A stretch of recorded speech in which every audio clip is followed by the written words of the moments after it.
ఏమైంది? నువ్వు ఇలా భయపెడుతున్నావెందుకు? నేనెక్కడ భయపెట్టాను? నువ్వు అర్చన అరుపు విని నేనే భయపడిపోయాను. నువ్విలాగా పిల్లిలాగా వెనకాల నుంచి వచ్చి గోకితే నేను అరవకేం చేస్తాను? అలాగా? నేను నిన్ను హక్ చేసుకుంటే గోకుతున్నట్టు అనిపిస్తుందా? నీ బ్రెయిన్ పాడైపోయింది కార్తీక్. ఈ మధ్య నువ్వు ప్రతి చిన్న విషయానికి ఆడపిల్లలా అరుస్తున్నావు. నేనెప్పుడు వచ్చాను? రాత్రి బాత్రూంలో భూతం ఉందా? సర్లే వదిలే, ఇలారా. చెప్పేది నీకే, ఇలారా. వచ్చి ఇలా కూర్చో. కొద్ది రోజులుగా మనం దూరంగా ఉంటున్నాం కదా, అందువల్ల ఈ ప్రాబ్లమ్స్ అన్ని. దగ్గరగా ఉంటే ఈ ప్రాబ్లమ్స్ అన్ని క్లియర్ అవుతాయి.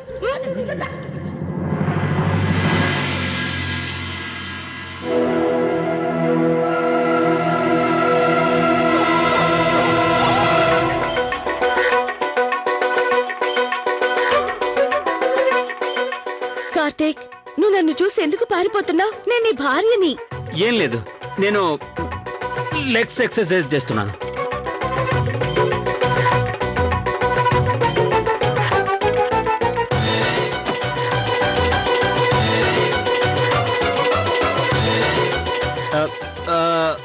లవ్లీ, నాకు చిన్న ప్రాబ్లం వచ్చింది. ప్రాబ్లమా? ఏంటది నాకు చెప్పు. 2-3 రోజుల నుంచి కడుపులో ఒకటే ప్రాబ్లం. అందుకే బాత్రూమ్ డోర్ గట్టిగా పట్టుకుని ఉంచున్నాను. ఎప్పుడైనా వెళ్లాల్సి రావచ్చు కదా. నువ్వు నాకు ఒక పని చేసి పెడతావా? నా కోసం గాడిద పాలు, సోడా వాటర్, ఇంకా అవే 3-4 ఉంటాయి కదా, అవన్నీ కలిపి మిక్స్ చేసి తీసుకురావా? అవి తాగితే తగ్గిపోతుందేమో.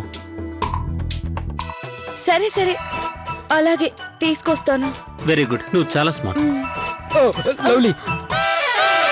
లవ్లీ, నీకు విషయం చెప్పాలి. మేము ఈ రోజు రాత్రి కూడా మీ రూమ్ లోనే ప్రాక్టీస్ చేయాల్సి ఉంటుంది. ఎందుకు? ఇంకా మేము చేయాల్సిన పని చాలా ఉంది. అందుకనే నువ్వు ఈ రోజు కూడా ఎవరో ఒకరి గదిలో పడుకో, సరేనా?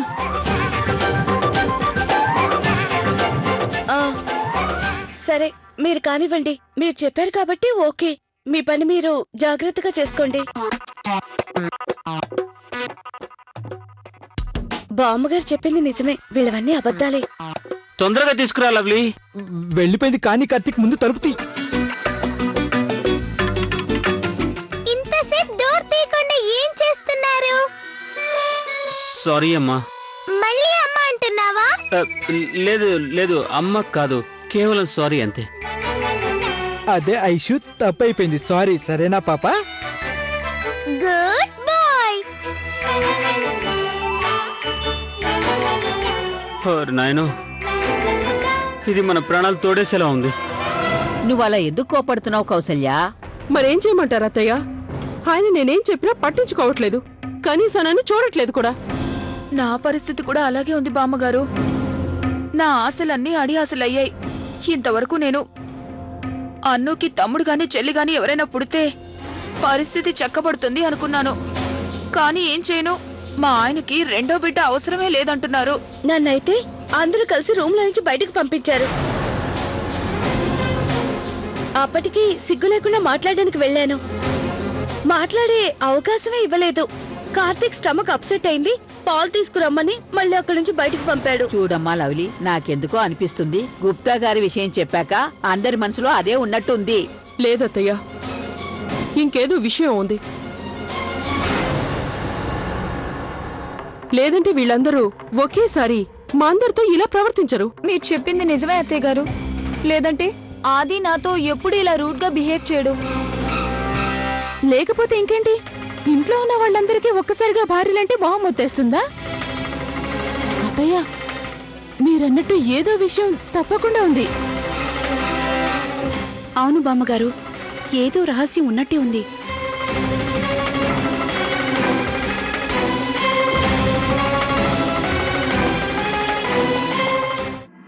తినమ్మా, భోజనం చేయి.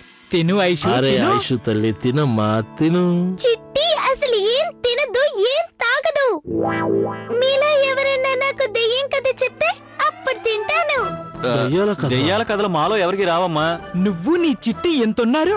దయ్యాల కథలు వింటే భయం అయ్యేదా? నేను చిన్నపిల్లని అనుకున్నావా? లడ్డు నాన్న, నేను దేనికి భయపడను తెలుసా? అలాగా? మర్యాదగా దెయ్యం కథ చెప్పండి, లేదంటే నేను ఏమీ తినను. అలాగా? ఇప్పుడు నేను నీకు చెప్పబోయే భయంకరమైన దెయ్యం కథ విన్నావంటే దెబ్బకి భయపడిపోతావు. ఇప్పుడు మనమందరం ఒక పని చేద్దాం. కార్తీక్, నువ్వు వెళ్ళి కిటికీ తలుపులు అన్ని మూసేసేయ్. ఇప్పుడు నేను చెప్పే కథ విని అందరూ భయంతో కేకలు పెడతారు.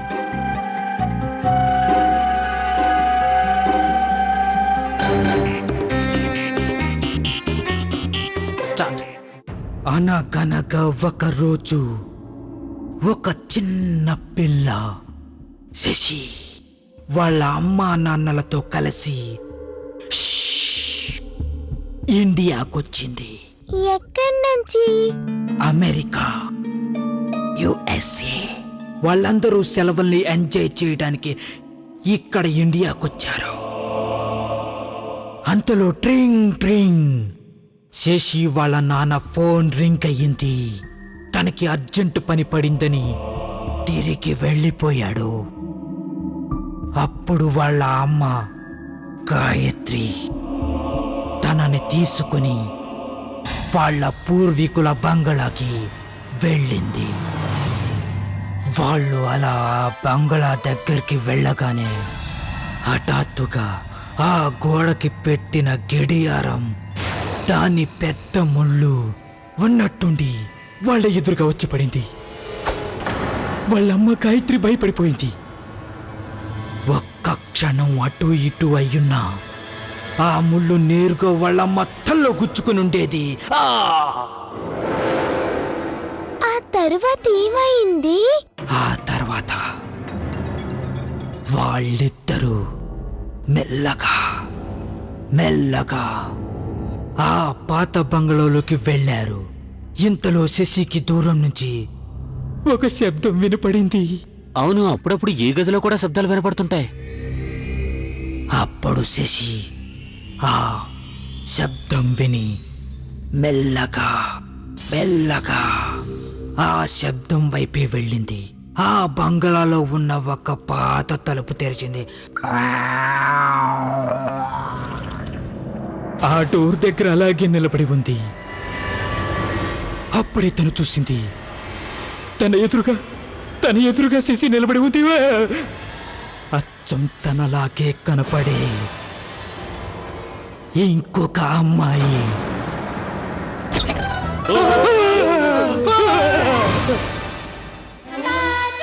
అందరు నాన్నలు భయపడ్డారు. ఈ స్టోరీ చాలా బాగుంది, కానీ నేనేం భయపడలేదు. ఈ కథ చెప్తుంటే నాకే భయంతో చెమటలు పడ్డాయి, కానీ ఎల్లరిపిల్లకి భయం కూడా వేయలేదు. ఆ తర్వాత ఏమైంది? ఆశ దోశ అప్పుడు చెప్పేస్తారు. ముందు నువ్వు టిఫిన్ చేయి, ఆ తర్వాత చెప్తాను. అబ్బా, నేనంత తెలివి తక్కువ దాన్ని అనుకుంటున్నావా? కానీ నేను తెలివి తక్కువ దాన్ని కాదు. నేనిప్పుడు టిఫిన్ తినను. చూడైషు, నువ్వు ప్రామిస్ చేసావు కదా, నువ్వు అడిగిన కథ మేము చెప్తే తర్వాత నువ్వు టిఫిన్ చేస్తాను అని. మంచి పిల్లలు ఎప్పుడు ప్రామిస్ ని క్రాస్ చేయరు. మంచి పెద్దవాళ్ళు కూడా ప్రామిస్ తప్పరు. మీరందరూ నిన్న నాకు ప్రామిస్ చేశారు కదా. మీరందరూ మా అమ్మని తీసుకొచ్చిస్తానన్నారు కదా. తీసుకురాలేదుగా. మీరందరూ వెరీ బ్యాడ్. నాకు అమ్మ కావాలి. అప్పటి వరకు నేనేం తినను.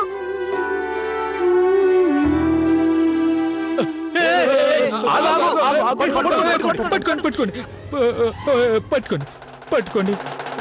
ఇప్పుడు ఏం చేయాలన్నయ్య గారు? ఎవరైనా చూశారంటే మనకి పెద్ద సమస్య అయిపోతుంది. ఏంటన్నయ్యా, నేను లవ్లీకి పని పేరు చెప్పి ఎన్ని రోజులు రూమ్ లోకి రాకుండా ఆపగలను? మనం ఏదో ఒక ఉపాయం ఆలోచించాలి కదా. అందరం ఇరుక్కుపోయాం దీనివల్లే. అరే శివ, నువ్వు ఏదో ఒకటి చెయ్యరా, త్వరగా చెయ్యి. నాకు డిపార్ట్మెంట్ నుంచి ఫోన్ వచ్చింది. స్టేషన్లో కూడా పిల్లలు కనిపించట్లేదని చాలా కంప్లైంట్స్ వచ్చాయంట. నేను ఒక పని చేస్తాను, ఈ పాపని కూడా ఫోటో తీసి అన్ని స్టేషన్స్ లో పెడతాను. తన కోసం ఎవరో ఒకరు వస్తారు కదా. ఇది చాలా బాగుంది. Nice idea. అరే ఐషు ఎక్కడా? అరే ఏది ఎక్కడ చూడండి.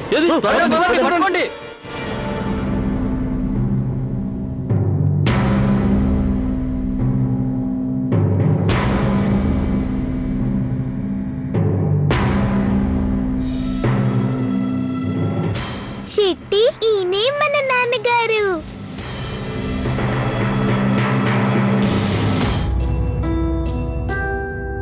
కానీ ఫోటోలో మమ్మీ లేదు. Bad daddy.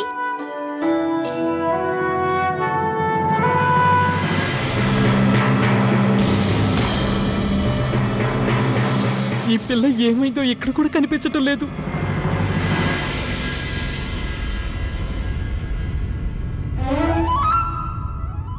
ఖచ్చితంగా ఈయనే మా నాన్న అయ్యి ఉంటారు.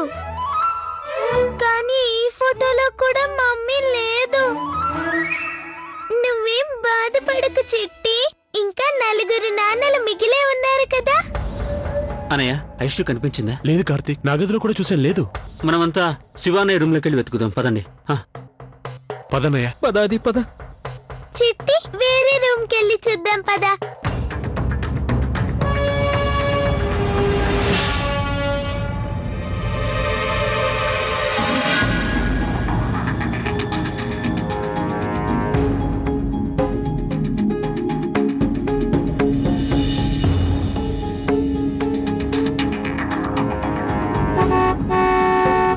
లక్కీ అన్నయ్య, ముని అక్క బస్ వచ్చేసింది. పదండి త్వరగా పదండి. Bye mummy. Bye bye daddy. Bye. ఏ లక్కీ, నీ ఐడి కార్డు మర్చిపోయావు. చిట్టి నువ్వు బాధపడకు, మన నాన్నెవరో తెలుసుకుందాం. ఓయ్ లక్కీ, ఓయ్ ఎక్కడున్నావు? తొందరలో పడి నీ ఐడి కార్డ్ మర్చిపోయావు.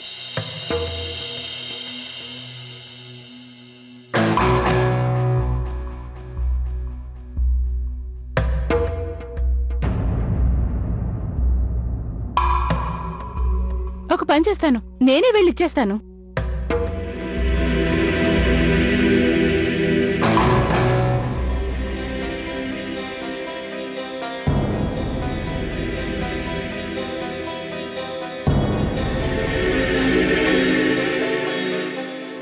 ఓహో, అందరూ నాన్నలు నన్ను టెన్షన్ పెట్టేస్తున్నారు.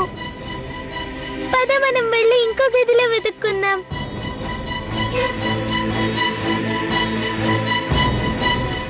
అరే, పర్స్ తెచ్చుకోవడం మర్చిపోయాను.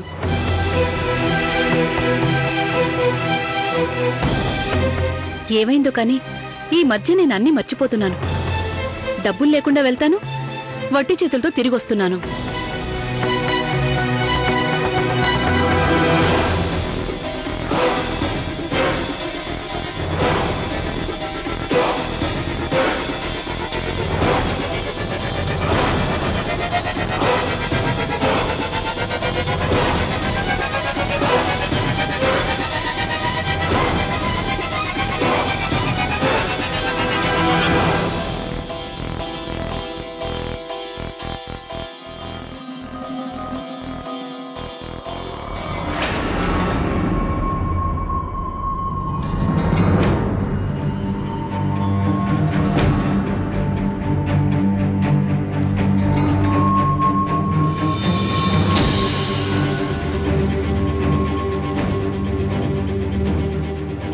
చిట్టి చూడు, ఆ ఫోటోలో ఉన్న ఆంటీ.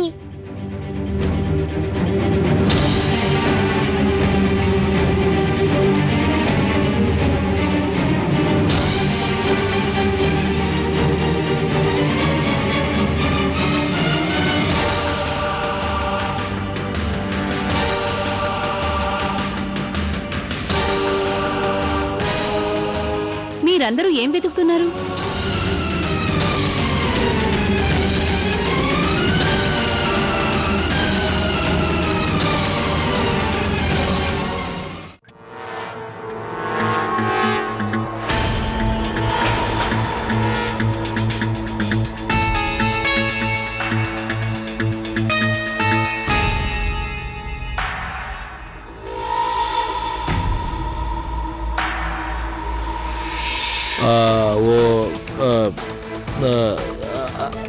ఏం లేదమ్మా, ఉమేష్ షాపులో లెక్కలు రాసే పుస్తకం ఎక్కడో పెట్టి మర్చిపోయాడంట. నేను లెక్కలు రాసే పుస్తకం ఎక్కడ పెట్టి మర్చిపోయాను. అదా, అది మన రూమ్ లో పెట్టాను. మన రూమ్ లోనే ఉందా? అరే, అలా మర్చిపోతా ఎలా? సరే, నువ్వు వెళ్ళు, నేను తీసుకుంటానులే. వెళ్ళు వెళ్ళు త్వరగా వెళ్ళు, ఇబ్బంది ఏం లేదు, నిదానంగా రాలే. బాయ్ వదినా. చూడండి ముందు తను ఎక్కడుందో.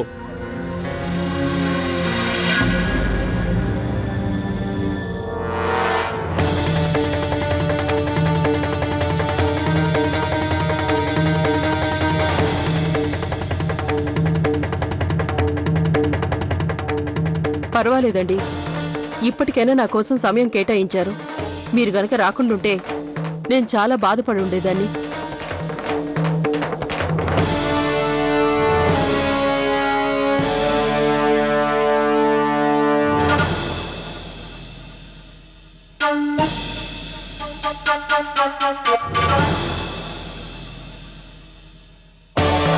పాపా, ఎవరు నువ్వు? నువ్వు మా ఇంట్లో ఏం చేస్తున్నావు? ఎవరక్కడా? ఈ పాప ఎవరు పాప?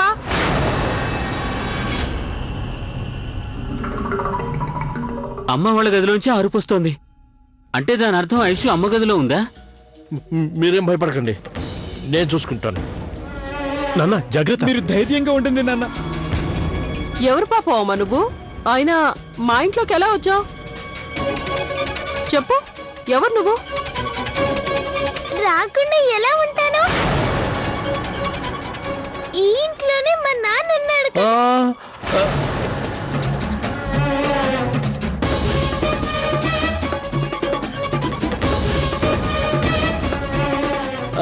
అరే ఐషు తల్లి, నువ్వు ఇక్కడున్నావా?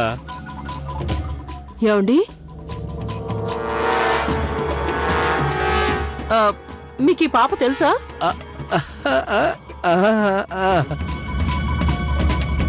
ఈ పాప ఎవరు? ఏంటా ప్రశ్న? అరే చిన్న పిల్లలు అన్న తర్వాత ఎవరికో ఒకరి పాప ఉంటుంది కదా. అసలు ఇంతకీ నేను ఏం చెప్పా? అమ్మా అమ్మా, ఐషు మీ దగ్గరుందా? ఈ పాప ఎవరో మీ అందరికీ తెలుసా? ఎవరు పాప తిను? అది ఆర్తి వాళ్ళ పాప.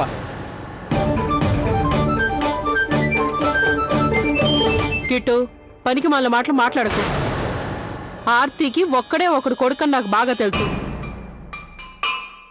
కూతురు ఎక్కడి నుంచి వచ్చింది? అది కూడా ఇంత పెద్ద పాప.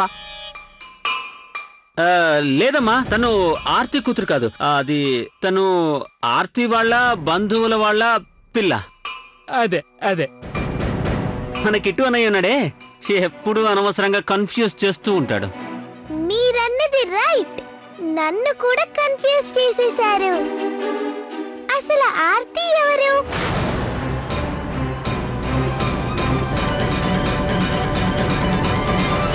నా చిట్టికి నాకు ఆర్తి అనేవాళ్ళు ఎవరు తెలీదు.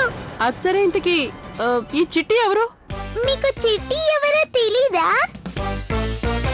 తనే చిట్టి, నా బెస్ట్ ఫ్రెండ్.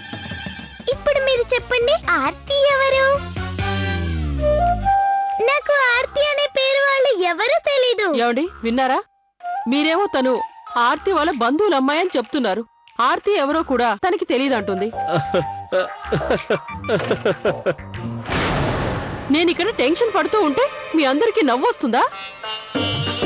అది కాదమ్మా, మేము మిమ్మల్ని చూసి నవ్వట్లేదు. తను ఇంకా చిన్నపిల్ల. మీకు తెలుసా, తనకి ఇంకా వాళ్ళ అమ్మ పేరు కూడా సరిగ్గా తెలియదు. ఎందుకంటే వాళ్ళ అమ్మని తన అమ్మని పిలుస్తుందట. అందుకనే నవ్వొచ్చింది. అంతే కదనే? అంతేగానా? అది సరే, తను మన ఇంట్లో ఏం చేస్తుంది?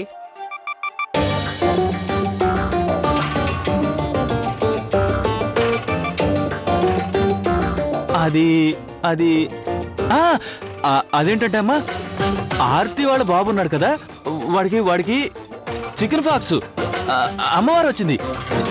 అది అంటువ్యాధి కదా. తనేమో చిన్నపిల్ల. ఒకవేళ తనకి వస్తుందేమోనని వాళ్ళు వచ్చి 2-3 రోజులు మన ఇంట్లోనే ఉంచుకోమని రిక్వెస్ట్ చేశారు.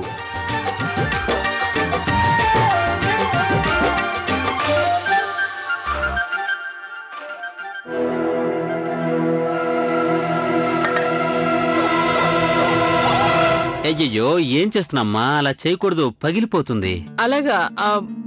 ఆర్తి ఈ పాపని ఇక్కడ దింపడానికి వచ్చి నాకు కనిపించకుండానే వెళ్తుందా?